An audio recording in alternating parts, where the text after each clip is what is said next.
Stage 4 रूह का वापस कब्र में आना। फिर अल्लाह के हुक्म से रूह को जमीन की तरफ लाया जाता है। नेक इंसान की रूह को एहतराम से वापस जिस्म में लाया जाता है और गुनहगार इंसान की रूह को जोर से जमीन पर पटक दिया जाता है। स्टेज 5 मुनकर और नकीर के सवालात। कब्र में 2 फरिश्ते हर इंसान के पास आते हैं। वो उसे बिठाकर 3 सवाल करते हैं। तेरा रब कौन है? तेरा दीन क्या है? ये शख्स जो तुम्हारी तरफ भेजा गया था कौन है? यानी नबी सल्लल्लाहु अलैहि वसल्लम के बारे में सवाल किया जाता है। नेक इंसान जवाब देता है, मेरा रब अल्लाह है, मेरा दीन इस्लाम है, मेरे नबी मोहम्मद सल्लल्लाहु अलैहि वसल्लम है। फिर फरिश्ते चौथा सवाल करते हैं कि तुझे ये सब कैसे मालूम था? तो वो जवाब देता है कि मैंने अल्लाह की किताब यानी कुरान को पढ़ा, उस पर ईमान लाया, उसकी तस्दीक की। तो फिर आसमान से एक आवाज आती है कि मेरे बंदे ने सच कहा। जब फरिश्ते गुनहगार इंसान से यही 3 सवाल पूछते हैं तो वो जवाब में कहता है, हाय हाय, मुझे नहीं मालूम, मुझे नहीं मालूम। तो आसमान से आवाज आती है, इसने झूठ कहा। स्टेज 6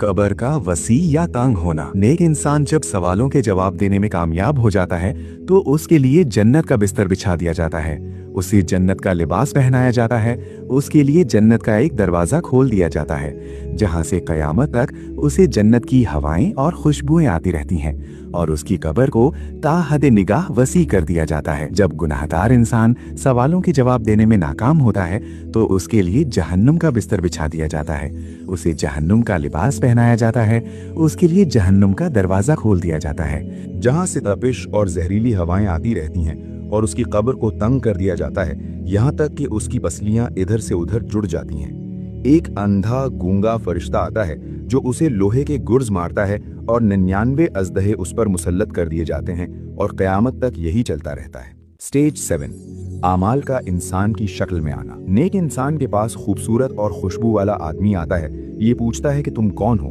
वो कहता है कि मैं तुम्हारा नेक अमल हूँ जो तुम दुनिया में किया करते थे। गुनाहगार इंसान के पास बदसूरत और डरावना आदमी आता है। वो कहता है कि तुम कौन हो? तो जवाब आता है कि मैं तुम्हारा बुरा अमल हूँ जो तुम दुनिया में किया करते थे। इसीलिए नबी सल्लल्लाहु अलैहि वसल्लम ने फरमाया कि जो मर गया उसकी कयामत कायम हो गई।